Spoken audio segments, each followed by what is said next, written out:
Lucius, la espada impecable, de Ian St. Martin.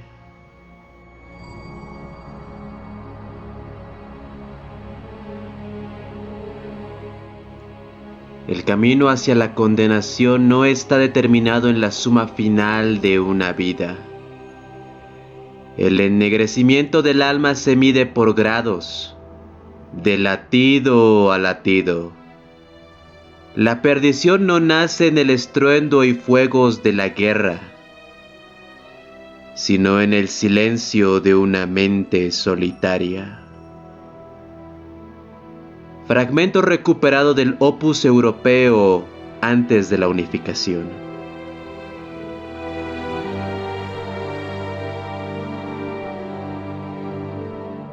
Nació en la lujuria y la atrocidad impensable, fusionado a partir de la angustia y la alegría de 1.000 millones de almas a lo largo de 1.000 millones de vidas. Nadó en la placenta de un nuevo Dios, estremeciéndose por las reverberaciones aullantes que resonaban sin fin en la herida que su llegada había desgarrado en el tejido del universo. Desde lo profundo de este reino que unía lo real y lo irreal, se deslizó desde el mar de las almas hasta la tierra de las almas. Acarició el vacío material con zarcillos inquisitivos. Era un susurro, un céfiro melifluo que había tentado la ambición de los reyes y torcido mundos enteros en monumentos de carne retorcidos, santuarios para el maestro del dolor y el placer, que era el dios más joven. Era miel y plata, risas y gritos de eones de vida consciente. Ella era todas estas cosas y mucho más. Observó el día y la noche pasar sobre los imperios del hombre, levantándose y cayendo, engordando y enflaqueciendo. Observó cómo reclamaban las estrellas y primero bebieron de la copa ofrecida por el reino de los dioses. Observó cómo los que bebían se volvían contra los que no lo hacían y prendían fuego a su galaxia. Los campeones se levantaron, y como un hijo brillante renacía dentro de la cuna del príncipe oscuro, encontró el objeto de su deseo. Observó cómo sus corazones eran atravesados por espadas de medianoche, y el destino voló para llevarlo a la oscuridad. 1 millón de habitantes del olvido esperaban al otro lado del velo, aullando y babeando por el festín del fuego de su alma, mientras lo último de su vida se desvanecía. Se acercó y en un instante estaba allí, cerniéndose sobre su cuerpo afligido, observando cómo la sangre vital se escurría de sus venas para enfriarse y quedarse quieta. Tanto tiempo había esperado este momento. El nacido de la lujuria y la atrocidad se agachó y sonrió.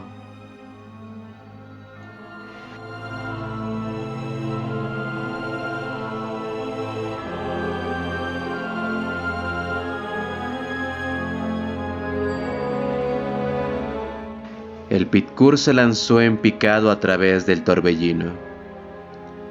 Era una nave fea, el núcleo de un transportador de masa cuadrado hinchado hasta convertirse en una enorme monstruosidad, de baterías de arma de gran tamaño y placas de armadura toscamente apiladas, envueltas alrededor de un grupo bulboso de motores disformes. No tenía nada de la gracia aviar u oceánica que había inspirado a tantos constructores de barcos cuando habían creado las naves espaciales de la humanidad. Su forma utilitaria se adaptaba a quienes ahora llamaban hogar, a sus solemnes cubiertas de adamantio y hierro frío. En el tiempo transcurrido desde la captura de la nave por parte de sus actuales amos, El Pitkur se convirtió en una efigie. Su blindaje con bordes de latón y lacado en carmesí, como si hubiera salido de un océano de sangre derramada. Todo aquello en veneración al dios de la guerra. Los motores ennegrecidos de la nave ardían, ajenos al puñado de embarcaciones de escolta más pequeñas que se esforzaban por seguirle el ritmo, mientras se aferraban a sus flancos. Un color desenfrenado se retorció y floreció alrededor del Pitkur. Nebulosas agitadas de manos y caras a medio formar se encerraron y ondularon, dando nacimiento a racimos de luz y dando vueltas a la materia en bruto para luego destruirlos con rapidez. Tormentas de escala incomparable aparecieron instantáneamente. Aquellos terrenos de alimentación para las antiguas inteligencias de pasión congelada, que anhelaban la oportunidad de arrancar las almas de la carne mortal. Trillones de depredadores nadaron a través del jarabe psíquico de emoción sensible acumulada, susurrando deliciosas promesas y mentiras a cualquiera que quisiera escucharlas. La tripulación mortal del Pitkur se arrastraba en un silencio aterrador por las oscuras arterias de su embarcación, cautelosos para mantenerse lejos de los capitanes que vagaban por las cubiertas superiores. Eran esclavos de imponentes semidioses, bestias enfurecidas vestidas con armaduras de latón y rojo sangre. Un fragmento de metralla transhumana enviado girando sobre el camino de su propio destino, tras la muerte de la 12ª Legión en Scalatrax. Su camino era errático, guiados por los motores de agresión que hacían tic-tac en sus mentes con incesante deseo de carnicería. Las luchas internas contra sus propios hermanos eran tan comunes entre su multitud salvaje, como las incursiones y los saqueos que cometían durante las tormentas. La vida era barata al bordo del Pitkur, especialmente la de los mortales que nunca habían visto más allá de sus pasillos, que se corroían lentamente. La suya era una existencia brutal, tan inestable como los cerebros maltratados de sus señores. Aunque los que dirigían su partida de guerra no eran tan ciegos como para renunciar a toda cautela, porque recorrían el espacio entre lo real y lo irreal, el reino que había sido tanto su refugio como su prisión desde el fallido asedio de Terra. Estaban en el ojo del terror, y el peligro acechaba a su alrededor, mirando con 1.000 millones de ojos, tanto mundanos como etéreos. En este caso el peligro tomó una forma familiar. La cazadora Thunderhawk salió de las resplandecientes tormentas que envolvían el ojo del terror. Un rayo consciente se aferró y lamió la pálida pastilla de luz azul y dorada que la envolvía. Aquello que era conocido como el campo Geller, donde el Pitkur era voluminoso y antiestético, un monumento a la ira y la agresión grosera. La cazadora era impresionante, era una elegante lanza de platino y malva blanqueada. Un paisaje urbano de torres estriadas y catedrales esculpidas en el filo de un cuchillo. Su casco estaba picado y ennegrecido por la guerra incesante, que se remontaba a los terrenos de matanza de Isban. Pero estas cicatrices no hicieron nada para disminuir la belleza de su forma sublimemente real. La cazadora inclinó su proa afilada, adornada con la efigie angustiada de un águila crucificada pintada en oro manchado. Se movía hacia el Pitkur y saltó hacia adelante en veloces motores al alcance del ataque. Las alarmas y las bocinas de advertencia resonaron dentro del Pitkur, chirriando y resonando en desunión, debido a una combinación de mantenimiento deficiente y uso excesivo. La tripulación se apresuró a través de los pasillos manchados con luces de emergencia escarlata. Botas raídas y pies envueltos en trapos salpicados a través de los charcos de sangre. Corriendo sin un destino ni fin, desde el techo y las paredes, todo para recogerse en la rejilla de las cubiertas. La servidumbre que estaba abajo de los campeones del dios de la guerra había mitigado el horror de aquellos que aún vivían para servir. Y se empujaron, unos a otros para llegar a sus puestos de batalla designados. Las figuras pálidas y larguiruchas de los servidores lobotomizados se arrastraron, moviéndose hasta las cubiertas de mantenimiento del motor, mientras que los brutales abhumanos crecidos en las cubas se dirigían hacia las baterías de armas, embadurnándose con tiza sus brazos químicamente hinchados, mientras se preparaban para transportar enormes proyectiles a la popa de la nave. El armamento se cargó alrededor de las paredes, y estos temblaron cuando los motores del Pitkur empujaron más y más allá del límite de su tolerancia táctica. El casco emitía un coro de torturados gemidos metálicos, mientras giraban su superestructura para enfrentar al enemigo que se acercaba. Las escoltas que navegaban con el Pitkur, un par de lanceros de clase Idolator y una única fragata torpedera de la clase Infiel, que cualquier comandante razonable habría dado de baja hace un siglo, se separaron de los flancos de la nave más grande y se lanzaron hacia la cazadora. Sus comandantes distribuyeron sus escasos números en una formación amplia, buscando dividir el fuego del invasor y ganar tiempo para que el Pitkur se acerque y traiga sus baterías de armas superior. El conflicto en el vacío era una proeza de las matemáticas y los cálculos complejos, una danza precisa, conducida desde una distancia asombrosa. Las batallas en las que los comandantes opuestos estaban lo suficientemente cerca como para haber hecho contacto visual entre sí eran ocasiones de extrema rareza.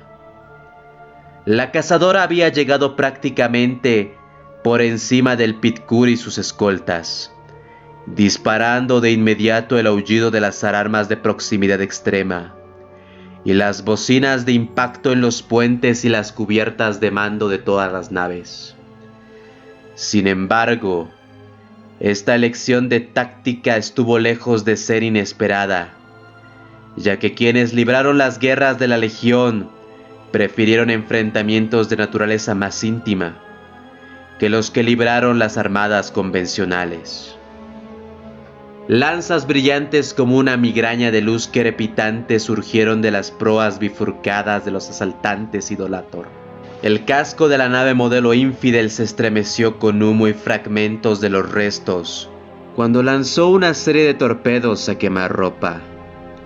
Las lanzas estallaron a través de los escudos de vacío de la cazadora, en una corona de resbaladizos multicolores, mientras que las baterías de defensa puntual a lo largo del casco de la nave púrpura y plateada iluminaron el vacío con chorros de fuego trazador.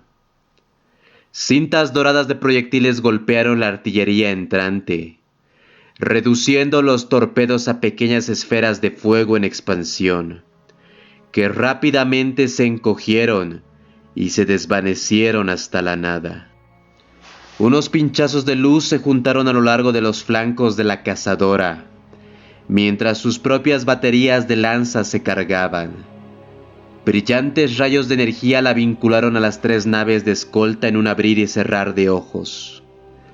Los escudos de vacío de las naves de guerra más pequeñas estallaron como pompas de jabón, mientras los rayos concentrados continuaban, cortando la armadura como los cuchillos cortan la carne. Las detonaciones internas hirvieron sobre los cascos de los escoltas, cuando sus impulsores disformes se sobrecargaron, haciéndolos estallar en ráfagas de plasma azul espectral, que hacían doler a los ojos de los testigos que vieron tal explosión. Hombres y mujeres fluían hacia la tormenta desde los cascos rotos de los barcos de guerra, como sangre brotando de la carne lacerada. Aquellos que aún no habían muerto se retorcían de dolor antes de unirse a los que lo estaban, ya sea por el frío indiferente del vacío espacial, o por las manos del nunca nacido que se posaba en las mareas del torbellino. Una lección que aprendieron rápidamente todos aquellos que fueron desterrados al ojo del terror, tanto mortales como semidioses, fue que había muchos destinos peores que la muerte. Aquellos absorbidos por el vacío disforme no esperaron mucho para conocer el alcance total de esta terrible e inefable verdad. Su asesino ni siquiera había frenado su paso. La cazadora navegó con la gracia delicada y natural de una bailarina, a través de las nubes de escombros giratorios que era todo lo que quedaba de la nave escolta y sus miles de tripulantes. Mientras se abalanzaba sobre su verdadera presa, a través de las cubiertas del Pitkur, la tripulación mortal salió corriendo del camino de los gigantes con servoarmaduras, empuñando brutales hachasierras y pistolas, lentes oculares de jade carmesí y un color sucio perforaron la penumbra debajo de las crestas de sus yelmos de guerra. Y el zumbido áspero de su armadura de guerra activa envió ondas a través de la sangre acumulada en las cubiertas. Los guerreros emitieron espasmos y gruñidos bajos, mientras los motores del dolor implantados en sus cerebros castigaban la calma y los alimentaba con un frenesí supernatural. Una voz baja y áspera ladró a través del comunicador de toda la nave, rascando desde los cuernos maltratados en el nacrali gutural. Ciñan sus escudos y preparen sus espadas. Alabado sea Karnak, alabado sea el dios de la guerra. Nos ha dado cráneos para partir y sangre para derramar. Habían sido hechos para ser ángeles, incluso mucho más que las estúpidas legiones que llevaban ese epíteto dentro de sus propios títulos, más que la totalidad de las legiones astartes que caminaron por la galaxia, como el imperio conquistador de los ángeles de la muerte del hombre. Solo una legión entendió la verdadera totalidad de tal ideal. El ser angelical era realizar verdaderamente la visión prevista de su creación, y esto solo podría lograrse alcanzando la perfección. Solo una legión había llevado el nombre del emperador en su título. Solo una legión había sido elegida para llevar el símbolo del maestro de la humanidad, el Aquila palatino sobre sus armaduras, mientras su sangre y hierro forjaban su dominio estelar. Solo una legión había sido lo suficientemente perfecta para ser llamada sus hijos, los hijos del emperador. La diadema se deslizó a través de las lechosas ráfagas de luz prismática disforme. Sus escudos de vacío parpadearon cuando el último piquete de las escoltas de su presa llovieron sobre ella, como algún tipo de fragmento retorcido. Se apartó rodando del fuego de aquellas baterías de macrocañón del Pitkur. Las salvas de los proyectiles eran del tamaño de una vivienda de una ciudad colmena, y éstas pasaron aullando inofensivamente mientras el antiguo crucero de ataque maniobraba con majestuosa gracia.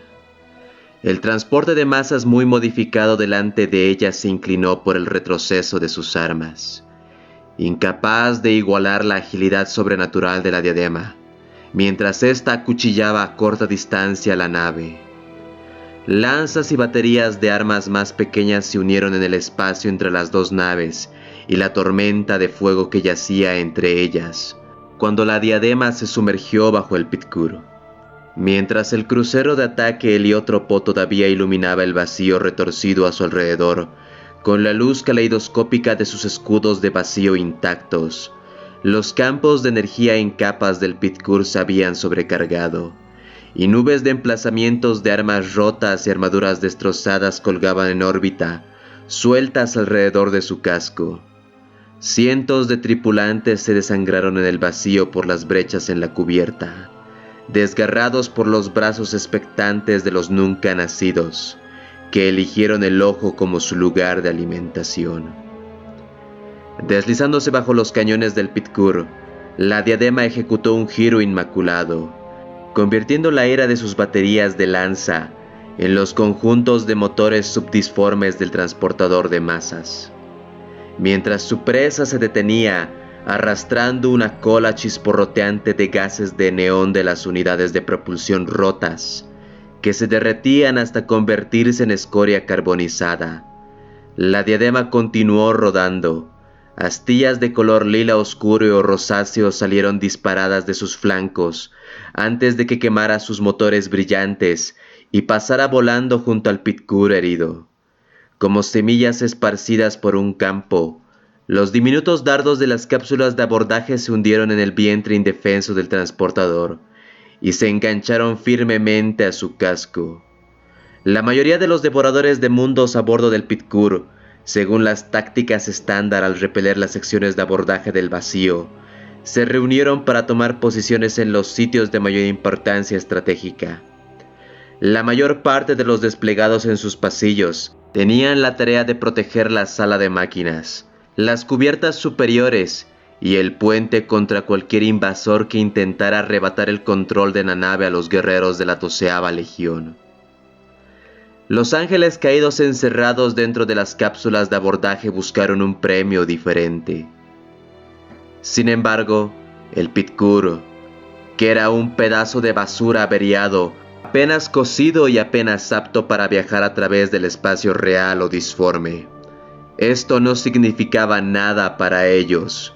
Sus ojos estaban fijos en el verdadero tesoro a bordo del transportador de masas pesadas.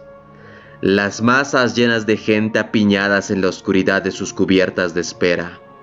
Mortales destinados a una vida de trabajo brutal o muertes violentas en los fosos de lucha de gladiadores de los devoradores de mundos.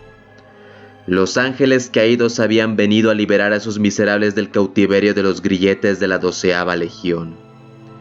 Sus libertadores tenían reservado un destino completamente diferente para ellos. Un destino que era sublime, pero insoportablemente peor. Direnc aferró el trozo de tubo de hierro oxidado contra su pecho de barril. Los estruendosos temblores a su alrededor chocaron en concierto con el martilleo de su corazón. Había arrancado la tubería de la pared de un conducto de mantenimiento abandonado hacía 4 meses. Y desde entonces lo había ayudado a matar a 8 hombres y 3 mujeres en la extensión sin luz de las cubiertas inferiores del Pitkur. Direnc no había buscado a ninguno de ellos, pero no había tenido que hacerlo. Desde asesinar por las deudas contraídas jugando en los fosos de combate, hasta luchar por los escasos suministros necesarios para ganarse la vida a duras penas a bordo de la nave. Matar era una forma de vida para los esclavos del dios de la guerra. Y desde el esclavo más humilde hasta el centurión más grande, quien gobierna la partida de guerra del Pitkur como su jefe. Reunidos con una docena de otros esclavos, Direnc había sido conducido a las profundidades de la nave para protegerse contra una posible invasión. La mayoría de los otros esclavos estaban armados de una manera lamentablemente similar a la de Direnc. Garras de nudillos blancos, agarrando trozos afilados de tubo de plastiacero o herramientas industriales maltratadas. Mirando a su alrededor, la oscuridad era casi total.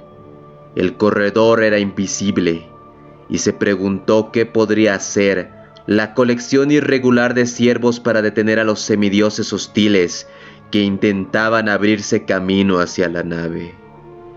Incluso contra uno solo de ellos, los esclavos harían poco sino nada, más que servir como escudo de carne para endurecer sus botas. Solo un hombre presente en el corredor estaba armado con algo que originalmente se pretendía usar como arma. El capataz paseaba sus nerviosos ojos esclavo por esclavo, acunando la culata abollada de una escopeta de combate golpeada contra su cadera. Se había colocado detrás de la manada de esclavos aterrorizados, para servir más como un medio para evitar que huyeran, que para repeler a los abordadores.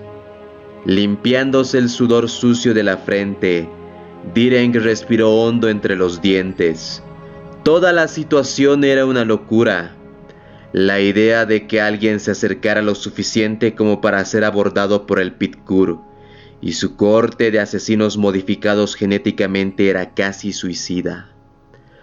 La sola idea de que alguien abordaría un barco así era más que ridícula. Direnc fue lo suficientemente fuerte como para sobrevivir a bordo del Pit-Kur. Su estructura grande y musculosa aseguraba que podía mantenerse con vida, así como transportar las líneas de combustible y las tolvas de municiones utilizadas para reabastecer las máquinas de guerra de los maestros alojados en la bahía de aterrizaje principal. Era una cabeza más alto que la mayoría de los hombres y mujeres que lo rodeaban, pero aún era un niño en comparación con uno de los legionarios. Las paredes alrededor de Direnc se sacudieron cuando un proyectil golpeó contra el casco cercano, llenando el aire con el chirrido sonoro del metal que protestaba. Siguió otro impacto mayor, justo al final de su corredor. Direnc se las arregló para agarrar una tubería expuesta que pasaba por una pared para permanecer en pie, evitando que se uniera a varios de los esclavos a su alrededor, que fueron arrojados contra las paredes y depositados en la cubierta. Hombres y mujeres aturdidos se pusieron de pie temblorosamente, mientras que otros con sus cuerpos doblados en ángulos antinaturales permanecieron inmóviles sobre la rejilla. Profundos y resonantes chasquidos brotaron del final del corredor, apuntalando el chirrido de las placas del casco al romperse. Débiles puntos de luz aparecieron contra la pared del fondo, multiplicándose y fusionándose a medida que el metal comenzaba a brillar. Un humo acre se elevó por el corredor, cuando la pared se derritió y se derramó sobre la cubierta en grumos dorados. La sangre de Direnc se congeló. Había pasado suficiente tiempo manteniendo la nave de ataque de la partida de guerra para reconocer los efectos reveladores de un cortador de fusión. El enemigo había colocado un ariete de abordaje en el Pit-Kur. Aquí mismo, los esclavos comenzaron a mirar hacia atrás. El instinto y el impulso animal de huir para salvar sus vidas se apoderó de sus mentes. El aire se volvió denso, con el hedor agrio de la adrenalina. Estalló una charla de pánico, a medida que más y más esclavos se alejaban de la brecha, que crecía rápidamente en la pared al final del corredor. El capataz estaba detrás de ellos con la escopeta, amenazando, disparando su arma contra la multitud.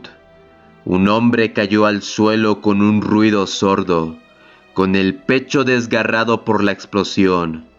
La multitud se tambaleó, mirando hacia atrás, para ver cómo se desvanecía lo último del muro. El silencio llenó el corredor por un puñado de momentos. Los esclavos dieron un respingo cuando un silbido bajo salió del lugar de la brecha. Una niebla espesa y ondulada descendió. Era de un color rosado intenso. Lentamente llenó el corredor, curvándose hacia ellos en suaves zarcillos rosados. Los esclavos comenzaron a ver formas en las profundidades de la niebla. Cosas grandes vestidas con una armadura de púas.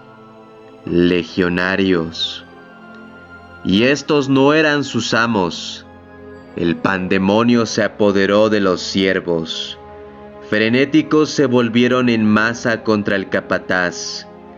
Este dio la orden de detenerse con la voz quebrada por el pánico y volvió a disparar la escopeta contra la multitud. Apuntar era innecesario contra la presa frenética que avanzaba hacia él. Hombres y mujeres fueron arrojados hacia atrás, destrozados por las estruendosas explosiones. Y mientras tanto la niebla se acercaba sigilosamente. Direnc saltó hacia el capataz, girándose a un lado justo cuando la escopeta disparó de nuevo. La mayor parte del disparo falló, pero un puñado de perdigones afilados le cosieron el costado en bocanadas de sangre oscura. El dolor explotó, saliendo de la caja torácica de Direnc y esparciéndose como fuego por su cuerpo.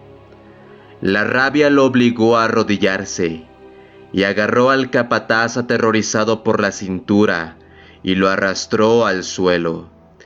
El hombre se agitó y pateó, luchando por apuntar con la escopeta a la cabeza de Direnc, mientras aquella niebla rosácea se acercaba. Direnc se estrelló contra el supervisor con un cabezazo brutal.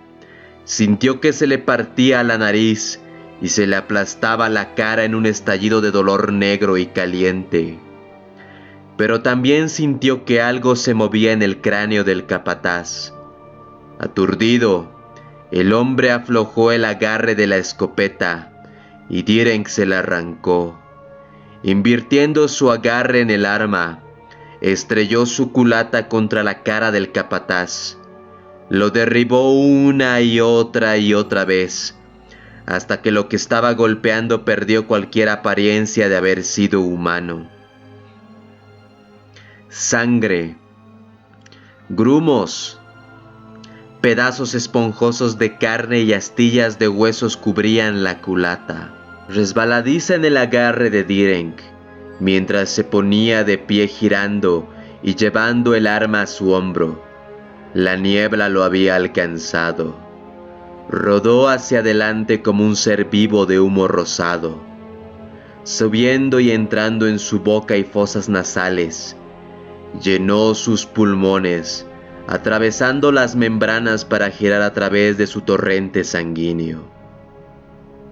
Por un momento Direnc se quedó perfectamente quieto. La escopeta cayó ruidosamente al suelo, completamente olvidada, mientras él caía de rodillas. Sus pupilas se dilataron, creciendo tanto que sus ojos parecían no tener iris en absoluto. Sus manos temblaron, las lágrimas corrían por su rostro, tallando líneas a través de la sangre, mientras reía y sollozaba al mismo tiempo. La dicha y el placer envolvieron a Direnc, absoluta y desenfrenada, completa y apaciguada. Lo sintió pasar en su corazón e irradiar en ondas de éxtasis con cada latido pulsante. Se sentía como estar envuelto en una seda, cálida, como el beso de un fuego rugiente en las heladas cubiertas inferiores del barco. Se sentía como amor honesto que no le pedía nada. Solo le dio, solo le entregó felicidad verdadera e interminable. Los pasillos oscuros y oxidados del Pitkur, cubiertos de sangre, sudor y maldiciones, se derritieron. El olor rancio y terroso del aire más reciclado fue reemplazado por un perfume embriagador. El dolor de Direnc, su miedo, su soledad, todo se evaporó. Una tierna canción llenó el aire, la música más pura y hermosa que jamás había escuchado. Direnc quería ahogarse en él, olvidándose de todo, menos del inimaginable placer en el que se estaba sumergiendo. Nada más importaba, nada podría importar tanto como las olas del júbilo que inundaban sus sentidos.